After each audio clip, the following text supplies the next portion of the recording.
The Grand Hall of the Galactic Diplomatic Center shimmered with light that bounced off polished surfaces. 5 alien representatives sat around a circular table, each one looking more important than the next. They had come from the 5 most powerful civilizations in the known galaxy. Captain James Reed adjusted his uniform collar as he entered the hall alongside Ambassador Elena Torres. Both humans felt the weight of many eyes on them as they walked to their small observation table at the edge of the room.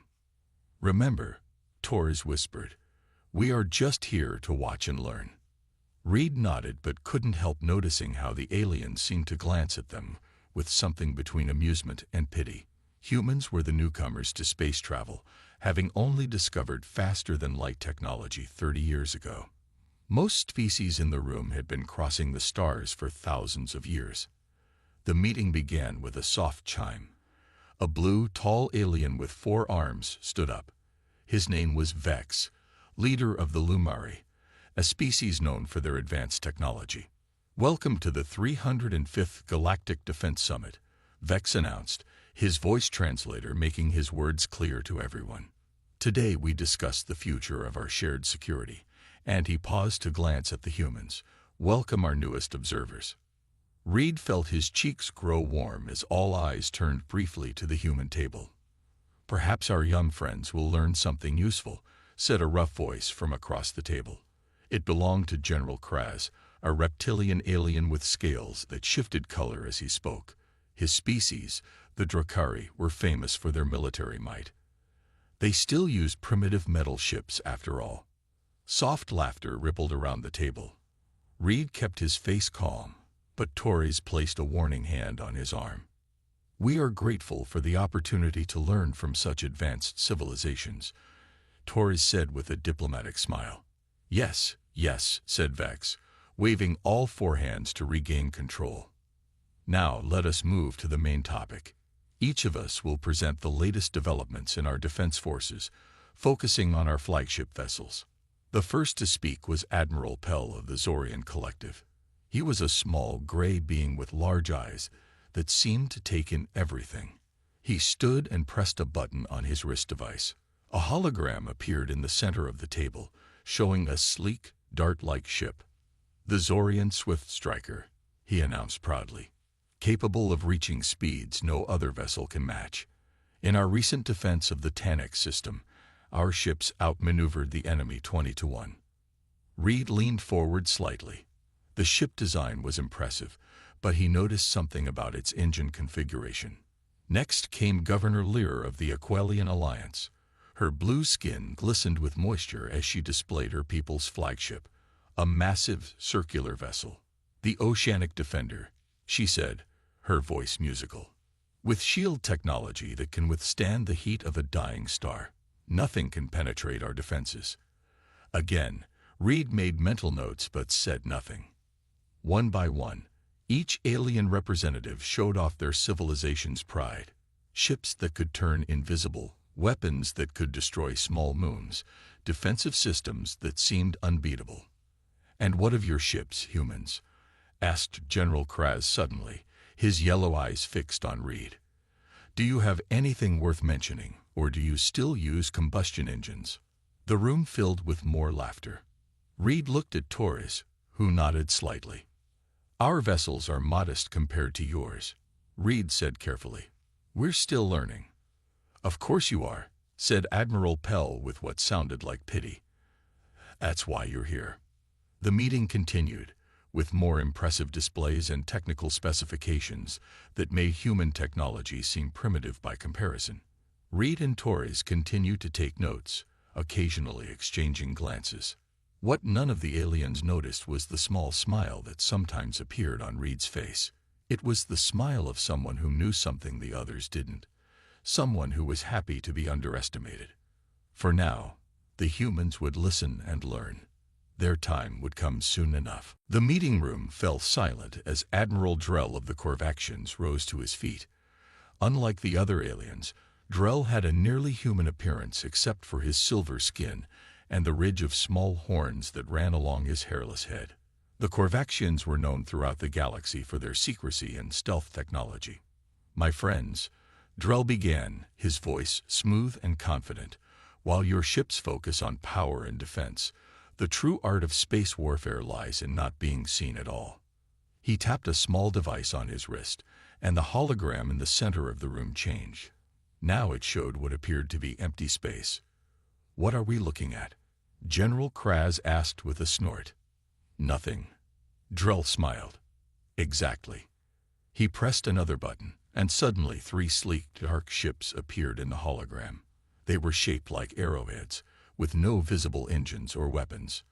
"The Ghost Fleet," Drell announced proudly. "Our ships remain completely invisible to all known detection systems until the moment we choose to strike." Reed leaned forward in his seat, his eyes narrowing slightly as he studied the vessels. Torres noticed his interest and made a quick note on her tablet. "Impressive," said Governor Lear of the Aquilians. "But how do we know these aren't just fancy computer tricks?" Drell's smile widened. "An excellent question." The hologram shifted again, now showing actual battle footage. A Corvaxian ship appeared out of nowhere next to a larger vessel, fired several shots at close range, and vanished again before the target could respond. "This was recorded during our defense of the Rigel border," Drell explained. 15 attack ships against one of our ghost vessels. Not one enemy shot found its target. The aliens around the table murmured with genuine admiration. Even General Kraz looked impressed. "Our perfect combat record speaks for itself," Drell continued.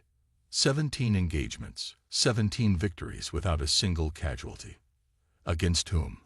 Reed asked suddenly. The room went quiet again as all eyes turned to the human captain. "I'm sorry," Drell asked, clearly not used to being interrupted. "Against whom did you achieve these victories?" Reed repeated politely. "Were they major powers or smaller civilizations?" Drell's silver face seemed to darken slightly. "Various threats to our security. The specifics are classified." "Of course," Reed nodded, but his expression suggested he had noted something important. Torres gave him a warning glance before speaking up. "Admiral Drell, how do your ships maintain stealth while using propulsion systems? The energy signatures would typically be detectable." Drell appeared pleased by the question. "A good observation, Ambassador. Our technology channels the energy in ways that leave no trace. It's like walking through snow without leaving footprints." He tapped his device again, and the hologram zoomed in on one of the ships. The hull is coated with a material that absorbs all scanning waves. No radar, no LiDAR, no quantum detection can find us. "What about heat?" Reed asked. "Every ship produces heat. Our cooling systems direct all thermal energy inward, where it's recycled for additional power," Drell answered proudly. "A perfect closed system." Reed nodded but made another note. Torres noticed a small smile on his face. The display continued, showing more examples of the Ghost Fleet's capabilities. The Corvaxian ships moved like shadows through space, striking without warning and disappearing before counterattacks could be launched. "In conclusion," Drell said, "while others build bigger guns and stronger shields, we simply avoid the fight entirely, until we choose to engage." He sat down to appreciative noises from the other aliens. Even his rivals seemed impressed. "Thank you, Admiral Drell," said Vex, the meeting leader. "A remarkable demonstration." As the meeting prepared to move on to the next presentation, Reed leaned close to Torres. "Did you notice the delay in their weapon systems?" he whispered. "Yes," she replied quietly. "And the limited firing angles." They shared a knowing look as the next alien prepared to speak. The Corvaxian ships were indeed impressive, but the humans had spotted weaknesses that the others had missed, weaknesses that came from over-specialization. Reed glanced at Admiral Drell, who was now watching the humans with new interest. For the first time, there was a hint of uncertainty in the Corvaxian's silver eyes. The air in the meeting room grew tense as General Mox of the Taurians rose to his feet. Unlike the sleek Corvaxian, Mox was massive, nearly 8 feet tall with broad shoulders covered in a natural armor of bony plates. His 4 eyes glowed with an orange light as he surveyed the room. Stealth is for those who fear direct combat, Mox rumbled, his voice so deep that Reed felt it in his chest. The Taurian Empire believes in strength that can be seen. Admiral Drell's face twitched with annoyance, but he remained silent. Mox activated the hologram with a thick-fingered hand. The image that appeared made several aliens gasp.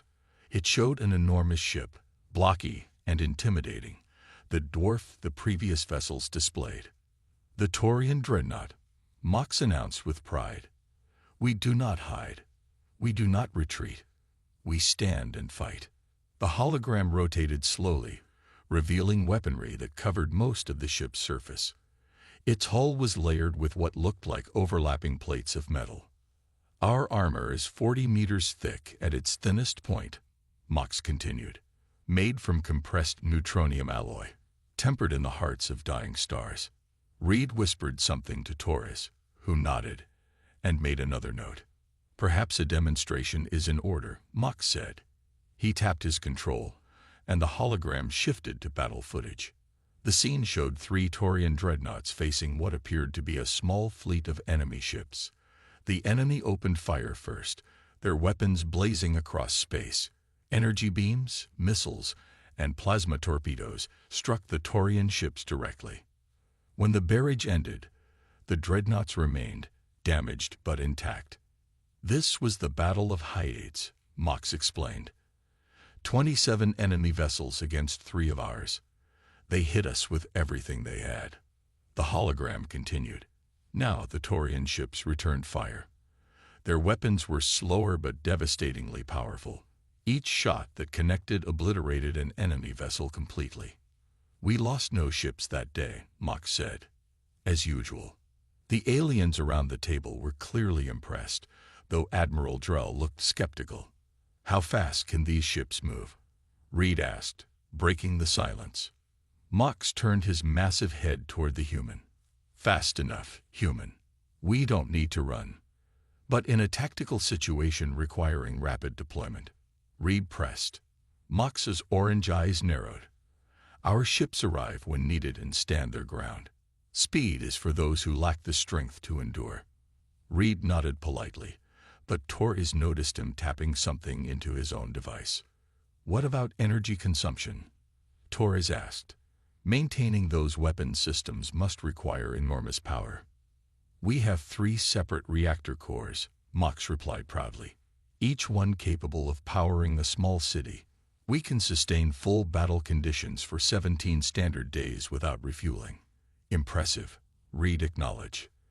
Though I wonder about heat dissipation with that much energy output.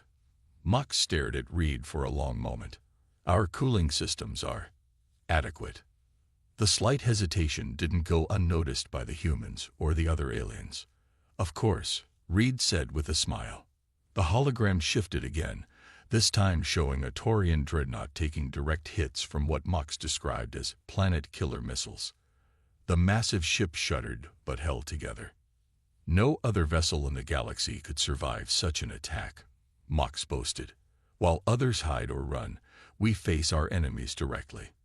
That is the Taurian way. As Mox concluded his presentation, the debate among the aliens grew heated.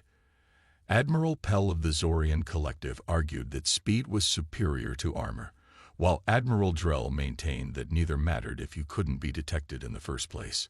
A ship that can't be hit doesn't need armor, Drell said.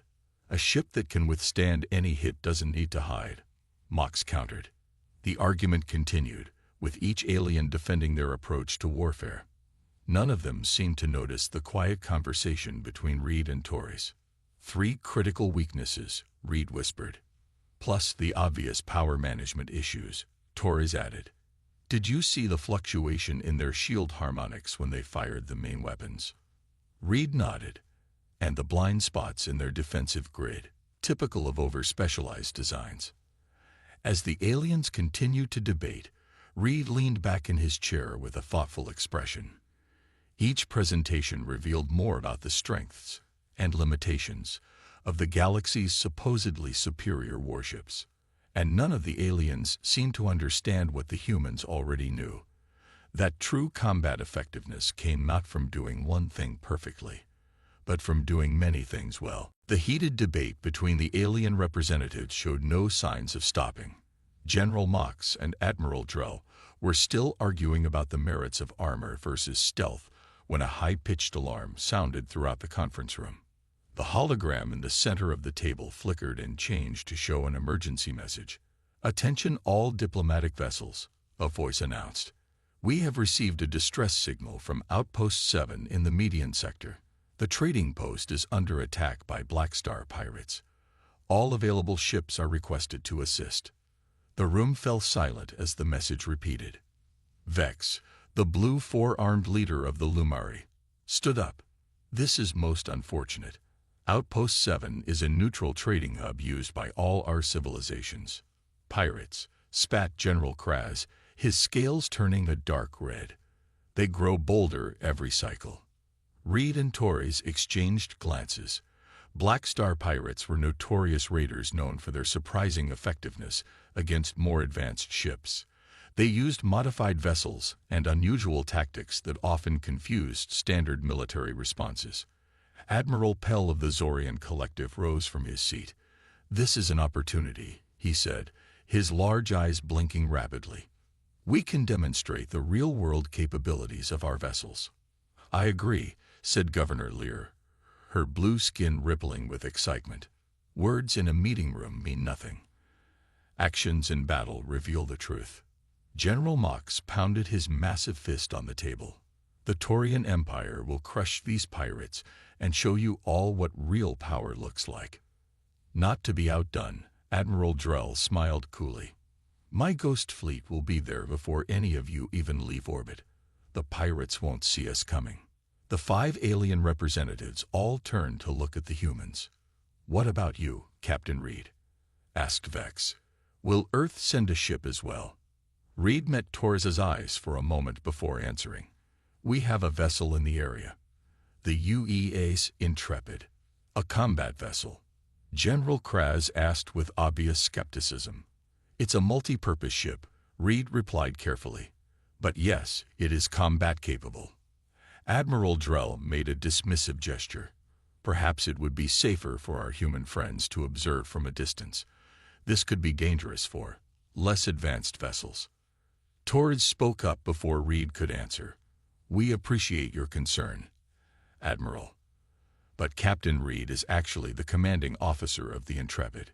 He can direct operations remotely from here." This revelation caused some surprise among the aliens. "You command from a distance?"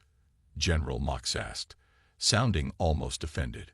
"A true warrior leads from the front." Reed smiled. "We have different approaches to command, General. My executive officer, Commander Davis, is perfectly capable of handling the ship while I receive her reports." "How convenient," Admiral Drell said with a slight edge to his voice. "You can watch our success without risking your own vessel." "We'll contribute as needed," Reed replied calmly. Vex raised all 4 of his hands. "It's settled then. We will all send ships to address this situation. Let us meet back here in 6 hours to discuss the outcome." As the alien representatives hurried away to contact their vessels, Reed pulled out a small communication device. "Reed to Intrepid," he said quietly. "Commander Davis here, sir," came the immediate response. "We're already tracking the situation at Outpost 7. "Good," Reed said. "Hold position just outside the Median sector. Let the other ships engage first. I want to see how they handle this." "Understood, Captain. We'll stay out of sight until needed." Davis out. Torres moved closer to Reed. "Are you sure about this, James? These pirates have taken down military vessels before." Reed nodded, his expression serious but confident. 5 advanced alien warships should be more than enough to handle some pirates. But if not? He paused, a small smile forming on his lips. "Then it's time the galaxy sees what human ships can really do." Torres looked at him with concern. "Just remember, we're here to build alliances, not start rivalries." "Of course," Reed agreed. "But sometimes respect has to be earned the hard way." He stood up and straightened his uniform. Let's go watch how the most advanced ships in the galaxy handle a real combat situation. As they left the conference room, neither human noticed General Kraz lingering in the doorway, watching them with narrowed eyes and a thoughtful expression. The command center of the Galactic Diplomatic Station buzzed with activity as large screens displayed the unfolding battle at Outpost 7. Captain Reed and Ambassador Torres stood at the back of the room, watching silently as the 5 alien representatives directed their ships from separate control stations. "The Zorian Swift Striker has arrived first," announced Admiral Pell proudly. His sleek, dart-like vessel appeared on the main screen, approaching the trading post at impressive speed. The outpost itself was a large ring-shaped structure surrounded by dozens of docked ships. Around it, 15 smaller vessels with black markings, the Black Star Pirates, were attacking the station and any ships attempting to flee. "Beginning attack run," Pell said confidently. "Watch how speed wins battles." The Swift Striker zoomed toward the pirates, weapons ready. But as it approached, 3 pirate ships suddenly changed course and moved to intercept it. They fired what looked like simple energy weapons, but the beams pulsed with an unusual pattern. To everyone's surprise, the Swift Striker's engines faltered. The ship slowed dramatically. "What's happening?" Pell shouted, his large eyes widening in alarm. "They've disrupted our propulsion field somehow." Reed leaned forward slightly, his face showing interest but not surprise. "My Ghost Fleet will show you how it's done," Admiral Drell said smoothly. On another screen, empty space suddenly revealed 3 Corvaxian stealth ships as they decloaked near the outpost. "They can't hit what they can't see," Drell said with satisfaction. But the pirates reacted immediately. They deployed what looked like clouds of metallic dust that spread quickly through the area. As the dust particles contacted the Corvaxian ships, they stuck to the hulls, clearly outlining the previously invisible vessels. "Impossible," Drell exclaimed. "They're using ferromagnetic dust to track our ships." General Mox let out a rumbling laugh. "This is why stealth fails. Now watch real power." The massive Taurian dreadnought appeared on screen, moving slowly but steadily toward the battle. Its weapons began firing immediately, destroying 1 pirate ship with a single blast. "See, nothing can stand against," Mox began, but stopped mid-sentence. The remaining pirate ships had changed tactics again. Instead of engaging directly, they moved to surround the dreadnought, staying just out of its firing arcs. The pirates fired continuously at the same spots on the Taurian ship's hull. "They're concentrating fire on our cooling vents," Mox growled. "Temperature rising in Reactor 2. This is unexpected." Governor Lear's circular Aqualian vessel arrived next, its shields glowing brightly as it moved to protect the outpost. "Our Oceanic Defender will show you how to properly shield a target," she said confidently. For a moment, it seemed she might be right. The Aqualian ship absorbed several direct hits without damage. But then the pirates adjusted again. Instead of firing energy weapons, they launched what looked like primitive missiles. "Physical projectiles," Lear said with disbelief. "How barbaric." But the simple weapons passed straight through the advanced energy shields, which were calibrated to stop energy attacks, not physical objects.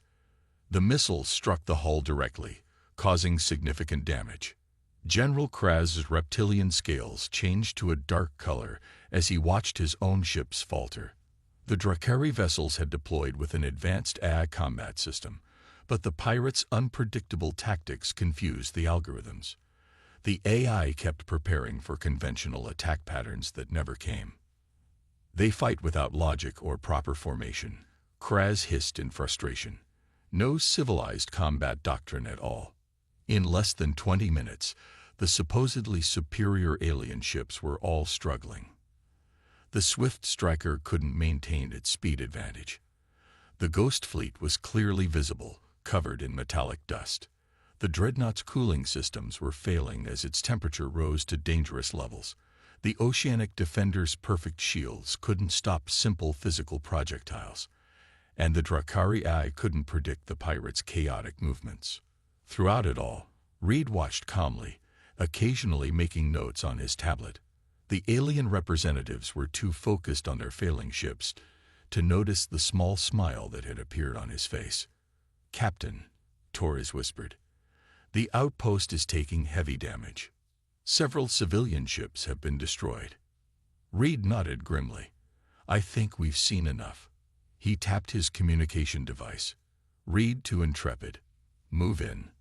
The alien representatives turned to look at him, with expressions ranging from surprise to desperation. "Surely you don't think your ship can succeed where ours have failed?" Admiral Drell asked. Reed didn't answer. He simply pointed to the main screen, where a new ship had just appeared. The UES Intrepid had arrived. A collective gasp filled the command center as the UES Intrepid appeared on the main screen. The human ship looked nothing like the alien vessels. It wasn't sleek like the Zorian Swift Striker, nor massive like the Taurian Dreadnought. Instead, it had a practical, almost blocky design with visible weapon systems and engine ports scattered across its hull in seemingly random patterns. "That's your battleship?" General Kraz asked, his scales shifting to a color that suggested amusement. "It looks like it was built from spare parts." Reed ignored the comment and spoke into his communication device. "Commander Davis, status report." "All systems functioning normally, Captain," came the calm reply. "We're assessing the situation now." The aliens watched with curious expressions as the Intrepid moved toward the battle at a steady but unremarkable speed.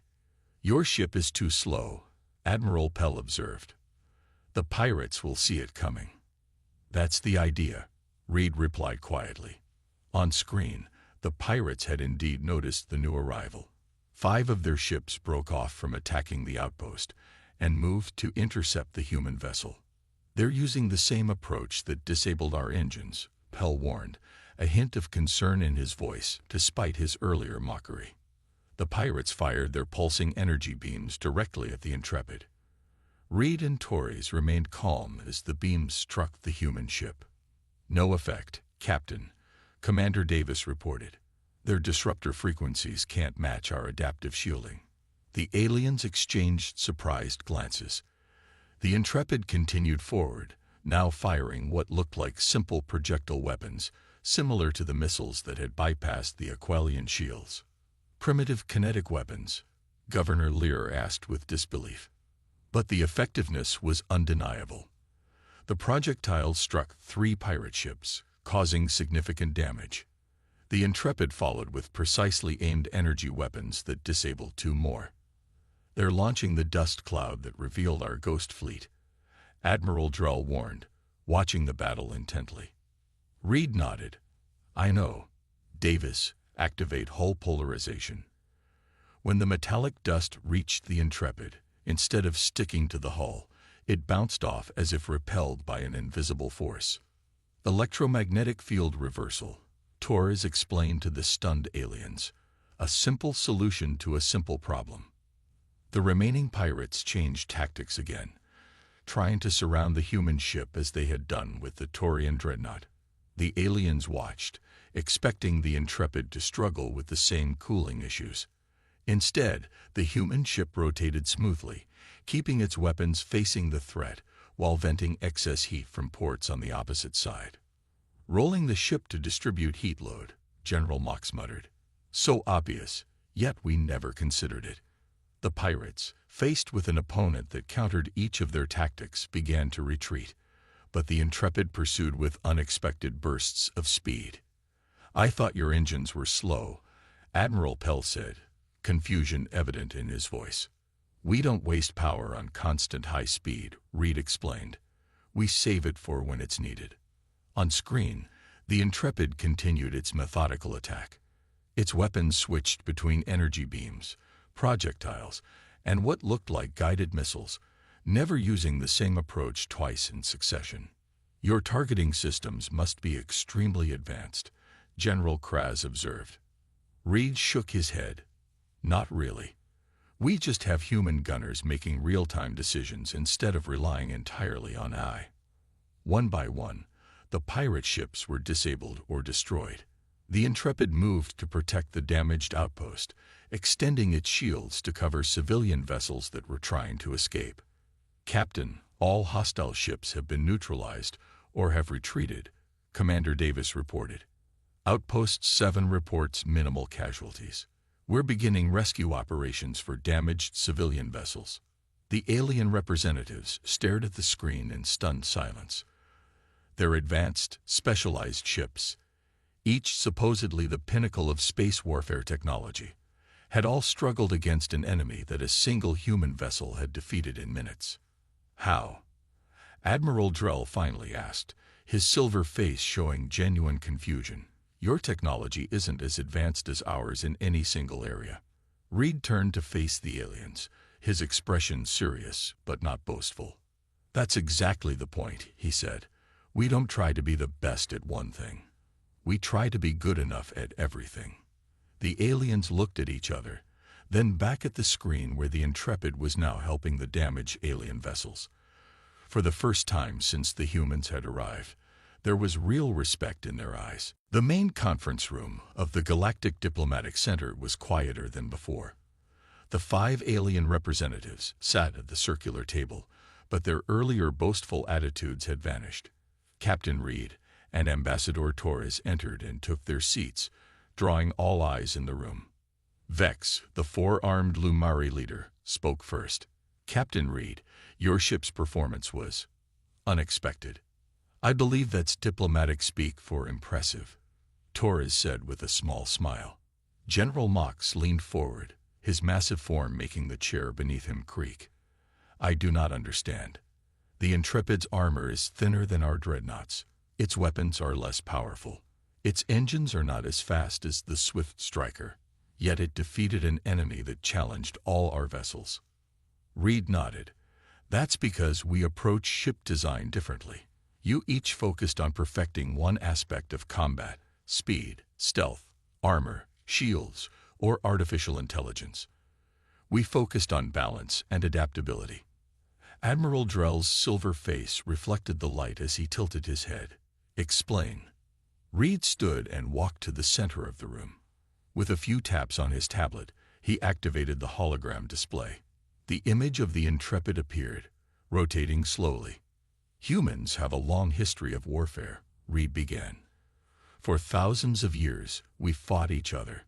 It was terrible, but we learned important lessons." "Such as?" asked Admiral Pell, his large eyes blinking rapidly. "That specialization is a weakness in unpredictable situations," Reed replied. "Every perfect system has a perfect counter, but a balanced system can adapt to almost anything." The hologram zoomed in on different parts of the Intrepid, highlighting its features. "Our hull uses layered materials, not as strong as neutronium alloy, but more flexible and easier to repair," Reed explained. "Our engines balance efficiency with speed. Our weapons include energy beams, physical projectiles, and guided systems." Governor Lear's blue skin rippled with interest. "But each system must be weaker than our specialized versions." "Yes," Reed acknowledged. "But while your ships excel in ideal conditions, ours perform better when things go wrong, which they always do in real combat." General Kraz's scales shifted to a thoughtful blue color. "The pirates. They knew our weaknesses." Torres nodded. "They've been studying all your ships for years. Each of your civilizations has fought them before, but always alone. You never shared information about your failures." The aliens exchanged uncomfortable glances. "Because we were too proud," Admiral Drell admitted quietly. Reed continued. "The most important feature of our ship isn't technological. It's our crew. Humans trained to think creatively and make decisions quickly. Our history taught us that rigid doctrine fails against adaptive enemies." The hologram changed to show the Intrepid's crew at their stations, humans working together, communicating constantly. "Your AI systems follow perfect logic, which makes them predictable," Reed said. "Your specialized crews know only their specific systems. Our crew members cross-train on multiple systems. If someone falls, another can take their place." Vex raised two of his forehands. Captain Reed, you could have sent your ship immediately. Why did you wait and let our vessels struggle? Reed looked at Torres before answering honestly. Because sometimes seeing is more powerful than hearing. We could have told you about our approach, but you wouldn't have believed us. General Mox let out a rumbling sound that might have been a laugh. You are right, human. I would not have believed that a less advanced ship could outperform our dreadnought. Not less advanced, Torres corrected gently. Differently advanced. The room fell silent as the aliens considered this. Finally, Admiral Pell spoke. Perhaps we have been overconfident, he admitted. There may be value in your balanced approach. There is wisdom in learning from each other, Vex agreed. Perhaps this meeting should be about cooperation rather than competition. Reed smiled. That was our hope from the beginning. Then let us start again, General Kraz suggested, his scales now a friendly green. But this time, humans, you will not sit at the observer table. You will join us as equals. Torres and Reed exchanged pleased glances as Vex gestured to two empty chairs at the main table. The galaxy is vast and dangerous, Vex said as the humans took their new seats. We face threats that no single approach can counter. Together, combining our strengths, we will be stronger. Reed looked around at the aliens who had mocked human technology just hours before. Now they looked at him with respect, not because humans had the most powerful ships, but because they had the most balanced ones. To new beginnings, Reed said, and the wisdom to learn from our differences. 5 alien hands of different shapes and sizes reached out to clasp his in agreement. A new era of galactic cooperation had begun. The great dome of the Galactic Council chamber glowed with soft blue light as representatives from 37 species gathered for their monthly meeting. Tall and short, furred and scaled, they sat in a perfect circle, equals in the peaceful alliance they had built over thousands of years. High Elder Vox, with his 4 arms and crystal-like skin, raised a hand for silence. The murmurs died down as all eyes turned to him. Today marks 300 years since we began our observation of the planet called Earth, Vox said. His voice was calm and measured. Observer Fleet Captain Nim will present the latest report. Captain Nim stepped forward. She had green skin and large eyes that seemed to take in everything at once. Her species, the Lorens, were known for their careful attention to detail. Honorable Council, Nim began, our probes continue to monitor human activity. They remain unaware of our presence.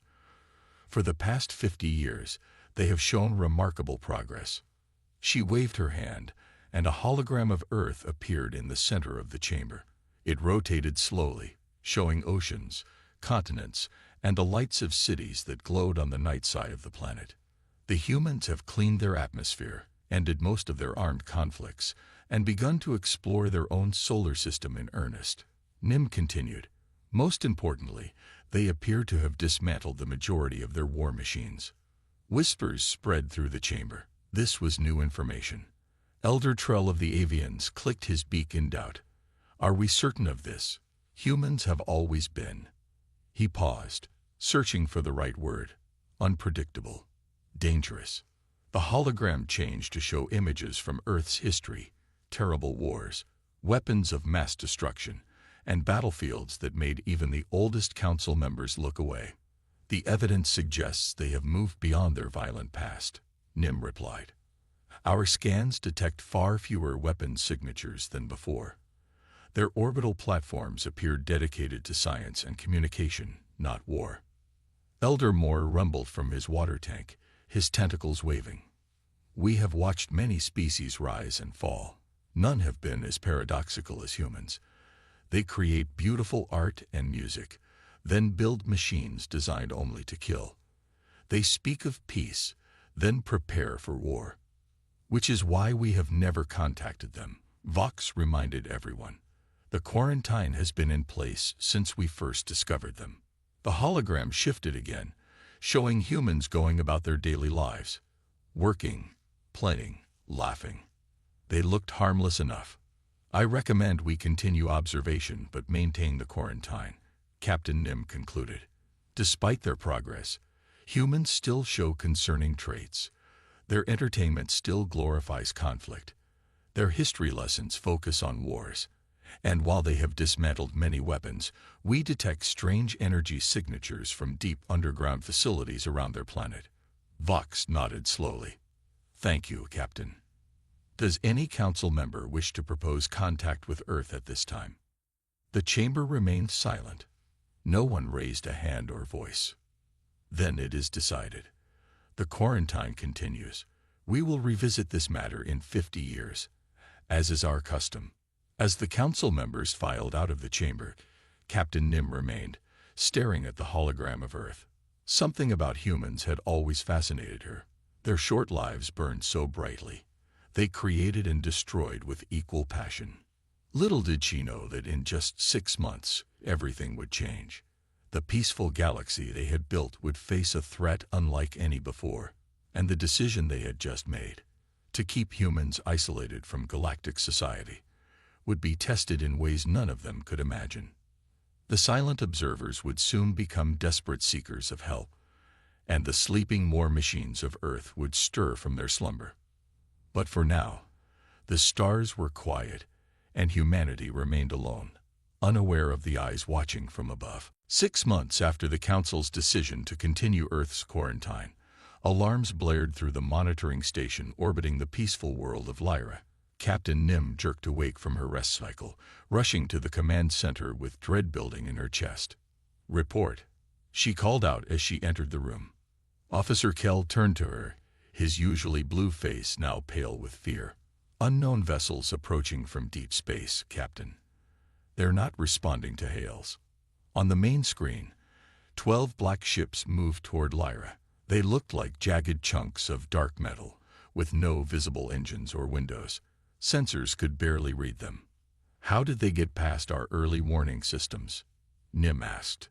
"They just appeared," Kell said. "One moment nothing.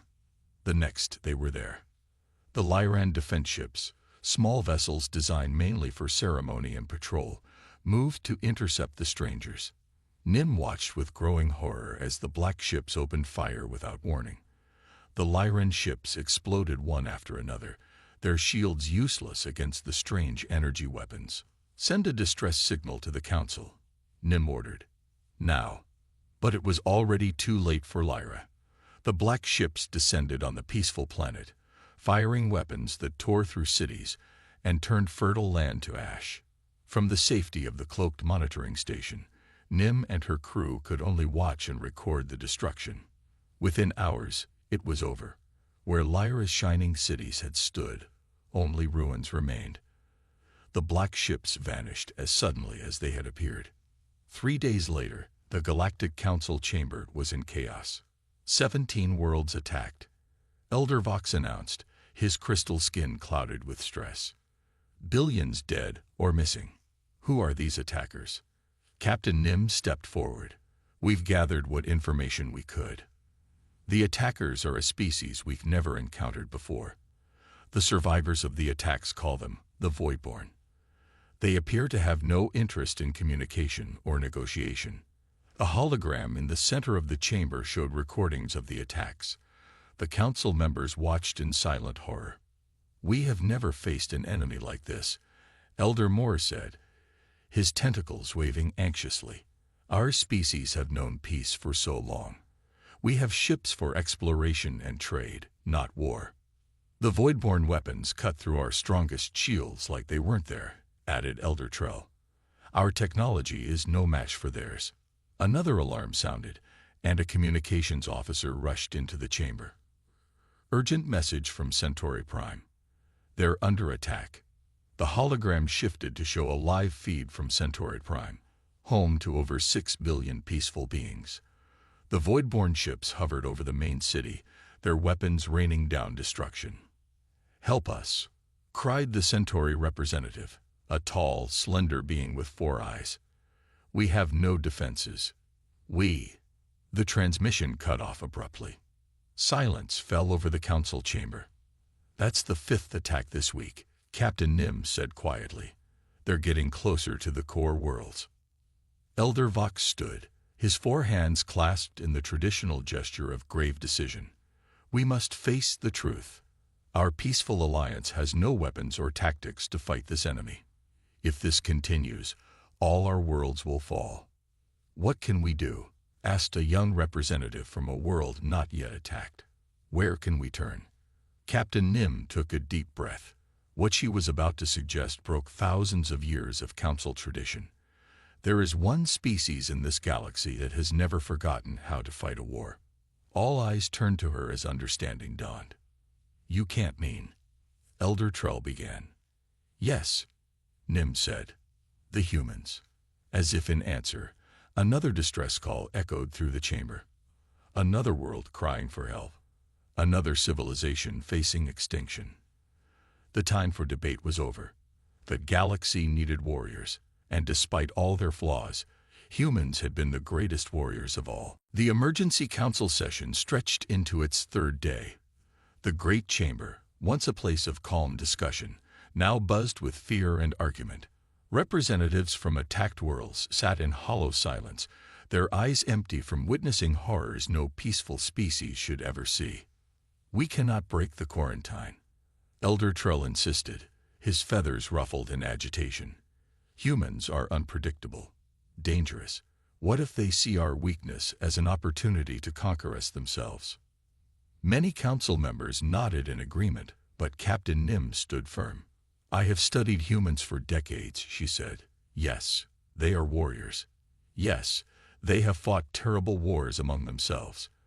But they also protect their own. They stand against bullies. It is woven into their stories, their heroes. Elder Vox raised his hands for quiet. We have lost 23 worlds in 2 weeks. Our defenses fail with each attack. If we do nothing, there will be no council left to protect the quarantine. A new voice spoke from the back of the chamber. My world was attacked yesterday. All eyes turned to Ambassador Turok. His skin was gray with grief, and his normally perfect robes hung wrinkled on his thin frame. The attack on his homeworld, Rigel, had been one of the worst. The Voidborn took our children, Turok said, his voice breaking. Loaded them onto ships while killing any adults who resisted. My family. He stopped, unable to continue. After a moment, he lifted his head, new strength in his eyes. If humans are warriors, then for once in our history, we need warriors. My people need warriors. We need someone who remembers how to fight. But how would we even approach them? Asked Elder Moore. We have hidden from them for centuries. Captain Nim stepped forward. I volunteer to lead a delegation to Earth. We will reveal ourselves and ask for their help. Elder Vox considered this for a long moment. Finally, he spoke.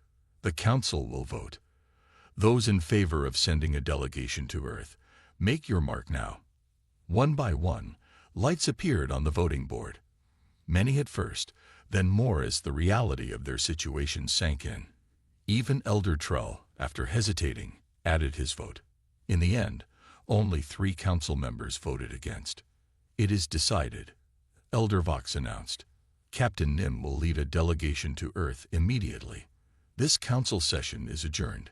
As the chamber emptied, Ambassador Turok approached Nim. I wish to join your delegation, he said. Nim studied him. It will be dangerous. Humans may not welcome us. I have nothing left to lose, Turok replied. And my people have everything to gain. 3 days later, a small council ship approached Earth, its cloaking systems disabled for the first time. Human detection systems immediately spotted the alien vessel. Fighter jets scrambled. Nuclear weapons were armed. The world held its breath as the strange ship hovered over the United Nations building in New York. Inside the ship, Captain Nim looked at her small team.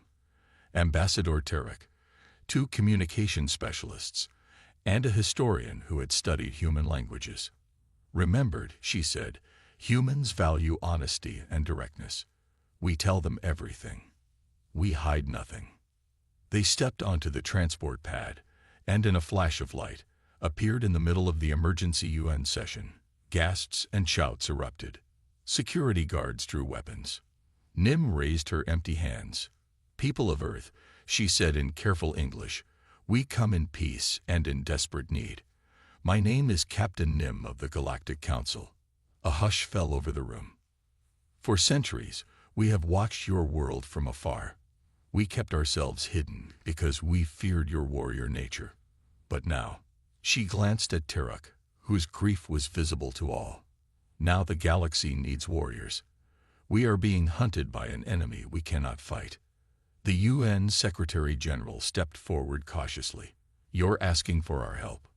"Yes," Nim replied simply. "The galaxy is crying out for help, and we believe that humanity might be its only hope." For 3 days, Earth's leaders met with the alien delegation. Captain Nim showed them recordings of the Voidborn attacks. Ambassador Terok told the story of his world's destruction. The room fell silent when he described the taking of the children. On the 4th day, the President of the United World Council stood before the aliens. "We have made our decision," she said. Her name was President Thomas, a tall woman with gray hair and eyes that had seen many conflicts come and go. "Humanity will help you." Captain Nim felt relief wash over her. "Thank you. The Council will provide what technology we can, though I must warn you that." President Thomas raised her hand, stopping Nim mid-sentence. "There's something you should know about us, Captain. Something your observations missed." She pressed a button on the table, and a holographic map of Earth appeared. Red dots lit up across every continent. "We never actually gave up war," President Thomas said quietly. "We just buried our weapons." Ambassador Terok looked confused. "But our scans showed your military forces were minimal." "What you could see, yes." The president nodded to a man in a military uniform. "General Reed will explain." The general stepped forward. He was older, with a weathered face and steady hands. "After the last war, humanity made a choice. We would try peace. Really try it. But we also remembered our history. So we kept insurance." He touched the hologram, and it zoomed in on one of the red dots. "Each of these marks is a dormant war facility, hidden underground, buried in mountains. Some are beneath the oceans. We maintain them in secret, hoping never to use them again." Captain Nim stared at the map in shock. There were hundreds of red dots. "What exactly is in these facilities?" she asked. General Reed's face was grim. "Everything. Battle carriers, mechs, drones, combat eyes, weapons that can crack planets." He paused. "We built them hoping they would rust away, unused. But we built them well." Ambassador Terok stepped closer to the hologram. "You have all this, and you chose peace anyway." "Peace was always the goal," President Thomas said. "But we're human. We prepare for the worst while hoping for the best." She turned to an aide. "Call for the global vote." Within hours, the vote was launched. Every citizen on Earth and in the orbital colonies was asked a simple question: should humanity awaken its war machines to defend the galaxy? The results came in from around the world, from cities and farms, from space stations and underwater habitats. The vote was nearly unanimous. Yes. That night, deep beneath the Rocky Mountains, General Reed placed his hand on a scanner. Lights flickered on for the first time in decades. Massive doors rumbled open. The air smelled of oil and metal. "Activate Phoenix Protocol," the general said. A computerized voice responded. "Phoenix Protocol activated. All facilities coming online." Around the world, the same scene played out. In the Himalayas, under the Sahara, beneath the Pacific, war machines stirred from their long sleep. In orbit, gigantic shipyards hidden on the dark side of the moon powered up. Battle carriers that had never seen combat began warming their engines. Captain Nim watched from the UN building as the sky lit up with the rising shapes of combat vessels. They were beautiful and terrible, sleek and deadly, hundreds of them, rising from hidden places all around the planet. "How long?" she asked General Reed. "How long until your forces are ready?" The general checked a tablet showing real-time updates from across the globe. The first battle group will be fully operational in 24 hours, he said. The main fleet in 72.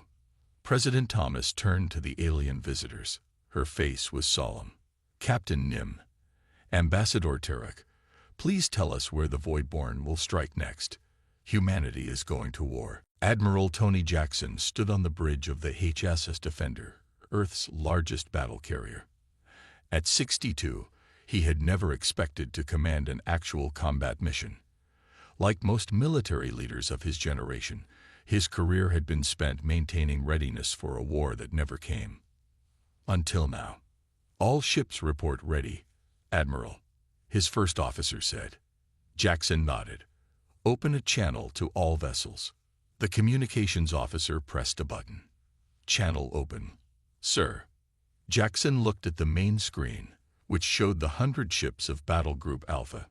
They ranged from small, fast attack craft to massive carriers like the Defender. This is Admiral Jackson, he said. In a few minutes, we will make the first jump to the Proxima system. Our mission is clear. Protect the people of Proxima from the Voidborn. Remember your training.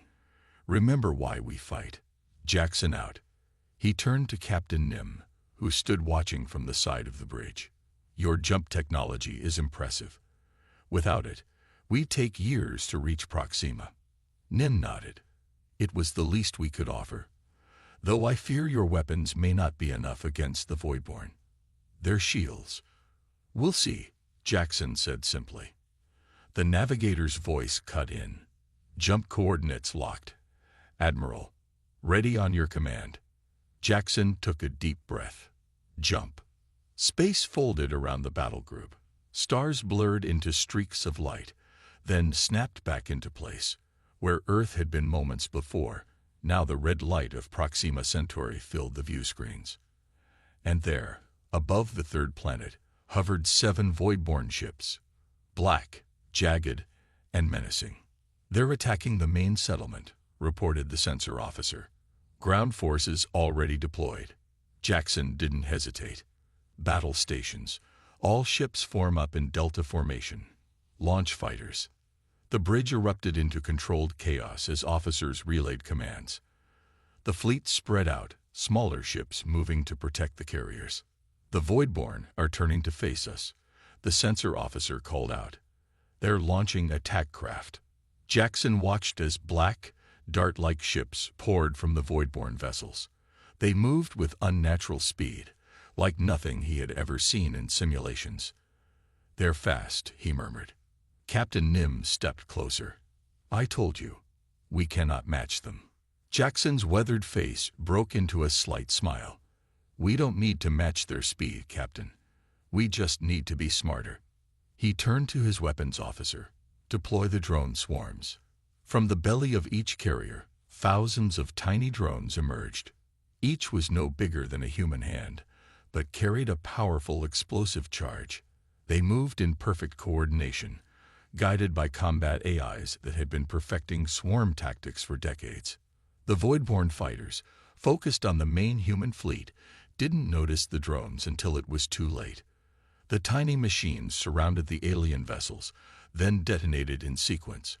Voidborn fighters exploded by the dozens. Direct hit, shouted the weapons officer. Voidborn fighter screen is down by 60%. Jackson nodded. Now for the main ships. All cruisers, prepare the EMP cannons. Target the largest Voidborn vessel. 5 human cruisers moved into position, their special weapons powering up. These had been designed as a last resort against Earth's own AI systems if they ever went rogue. No one had known if they would work against alien technology. The cruisers fired in unison. A wave of electromagnetic energy washed over the lead Voidborn ship. For a moment, nothing happened. Then the alien vessel's lights flickered and died. It worked. Captain Nim gasped. Their systems are vulnerable to your electromagnetic weapons. Jackson allowed himself a small smile. All ships, advance. Focus fire on disabled targets. Send ground forces to assist the settlement. As the human fleet engaged, a message came in from one of the other Voidborn attack sites. "Sir," said the communications officer, "the Voidborn fleet at Betelgeuse is retreating. They jumped out as soon as our ships arrived." For the first time in months, hope flickered across Captain Nim's face. "They're running," she whispered. 2 months after the first battle at Proxima, the Galactic Council chamber was transformed. Where once peaceful representatives had sat in perfect circles, now stood holographic maps and tactical displays. Humans in military uniforms worked alongside alien technicians. The chamber had become a war room. Admiral Jackson stood before the council, pointing to a star map. "We've pushed the Voidborn back from 12 systems," he reported, "but they're adapting to our tactics. The EMP weapons aren't as effective as they were." Elder Vox nodded gravely. "How are our combined forces performing?" "Better than expected," Jackson replied. "Your people may not be warriors, but they learn fast." Captain Nim, now promoted to commander of council forces, stepped forward. "The Lorans are excellent scouts. The Avians have proven skilled pilots. And the Regellians," she glanced at Ambassador Terek, who now wore a human-style military uniform, "they fight with unexpected ferocity." "They took our children," Terek said simply. His people, once known for their gentle arts, had volunteered in large numbers for the human-led combat teams. President Thomas joined the conversation via hologram from Earth. "The integration of your technology with our weapons systems is proceeding well. Our scientists have made breakthroughs we wouldn't have achieved for decades on our own." It was true. Human war machines were evolving rapidly. Their ships now incorporated alien jump drives and communication systems. Council species provided materials unknown on Earth, making human armor stronger and engines faster. And the Council races were changing too. Species that had known only peace for thousands of years were learning to fight, not with the natural instinct of humans, but with determination born of seeing their homes destroyed. "There's something else," Jackson said, his voice becoming serious. "We've noticed a pattern in the Voidborn retreats." He manipulated the star map, showing the movement of enemy forces over the past weeks. "They're not just falling back randomly. They're being drawn to this sector."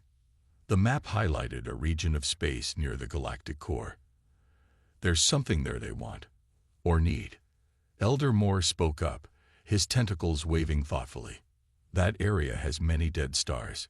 We never explored it fully. No habitable worlds." "Then why are they so determined to control it?" asked Jackson. "We need to find out." A plan was formed. While the main fleet continued pushing back the Voidborn on multiple fronts, a special force would investigate the mysterious region. Admiral Jackson would lead it himself, along with Commander Nim and ships from 6 different Council species. 3 weeks later, the Special Task Force jumped into the Dead Star region. Scanners immediately detected massive Voidborn activity around one particular black hole. "What are they doing?" Nim asked, staring at the readings. The science officer, a human woman named Dr. Hall, studied her instruments. "They appear to be harvesting energy from the black hole. And there's something else." She looked up, her face pale.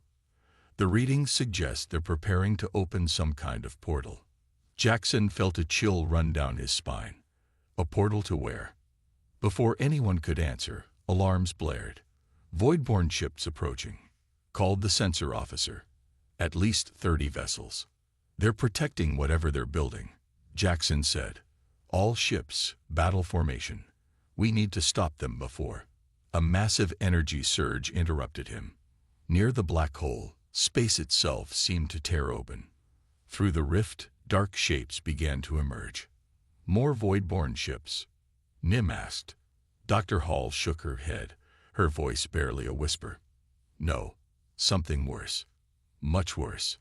Jackson made his decision instantly. "All ships, target that portal. Full weapons release. Now." The human and council ships fired everything they had at the rift. For a moment, it seemed to waver. "It's working," Nim cried. Then the rift stabilized again. More shapes pushed through, larger than any void-born ship they had seen before. "Send a message to Earth and the Council," Jackson ordered. "Priority 1. We now know why the void-born came to our galaxy." He looked grimly at the screen. They were running from something. The massive war room beneath the Rocky Mountains buzzed with activity. Officers from Earth and a dozen alien worlds studied tactical displays showing the greatest threat the galaxy had ever faced. "The Void Titans," General Reed explained to the gathered leaders. "That's what we're calling them. The Voidborn were just their scouts, looking for new feeding grounds." President Thomas studied the holographic images of the enormous creatures that had emerged from the rift. They were planet-sized beings that seemed made of living darkness, consuming energy from stars and worlds alike. "How many have come through?" she asked. "Only 3 so far," Admiral Jackson replied. His battle group had barely escaped the Dead Star region to bring back their findings. "We managed to collapse the first portal, but the Voidborn are trying to open more." Commander Nim stepped forward. "My people have found records in our oldest archives. Stories of darkness between the stars. We thought they were myths." "They're not myths now," Jackson said grimly. Elder Vox, who had traveled to Earth for this emergency meeting, spoke next. "For thousands of years, the Council species chose peace over war. We thought ourselves enlightened." He looked at the humans around him. "We were wrong. Sometimes peace must be defended." President Thomas nodded.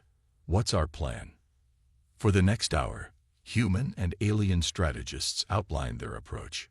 The combined fleet would target the Voidborn's remaining portal building operations. Special weapons, combining human military technology with alien science, would be deployed against the Void Titans already in the galaxy. As the meeting ended, Elder Vox approached President Thomas. "The Council has made a decision," he said. "When this crisis ends, if we survive, Earth will be invited to join the Galactic Council as a full member." Thomas raised an eyebrow. "Even with our warlike tendencies?" Vox's crystal skin shimmered with what might have been embarrassment. "Because of them. We need balance. Your people remind us that while peace is the highest goal, sometimes one must fight to protect it." 3 months later, the final battle raged around the last Voidborn portal site. Human warships fought alongside vessels from 20 alien worlds. On the ground, mixed teams of soldiers targeted the portal generators. Captain Tarek, once a peaceful diplomat, now led one such team. "Charges set," he reported over the comm, falling back to safe distance. Above him, Admiral Jackson's flagship, now enhanced with alien technology, engaged 3 Voidborn capital ships.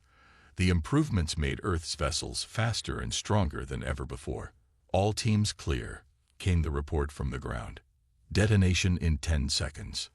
Jackson gave the order. "All ships, maximum distance. Now." The fleet jumped back as the charges blew. The explosion was visible from space, a blinding flash followed by a shockwave that rippled through space itself. The portal collapsed, taking the Voidborn facility with it.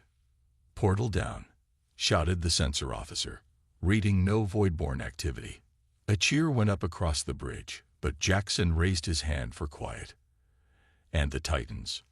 "The Special Task Forces report all 3 Titans contained, Admiral. The new quantum weapons are working." Jackson allowed himself a small smile. "Send word to Earth and the Council. The immediate threat is over." 1 month later, in the restored Galactic Council chamber, a historic ceremony took place. President Thomas stood before representatives of 100 worlds as Elder Vox spoke. "For too long we feared humanity's warrior spirit," he said. "We failed to see that every quality has its place and purpose. Today we welcome Earth to the Galactic Council, not despite their difference, but because of it."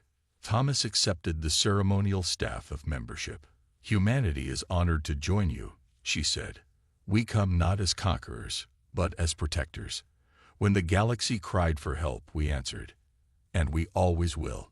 In orbit above, the human war machines stood ready, not to start conflicts, but to end them.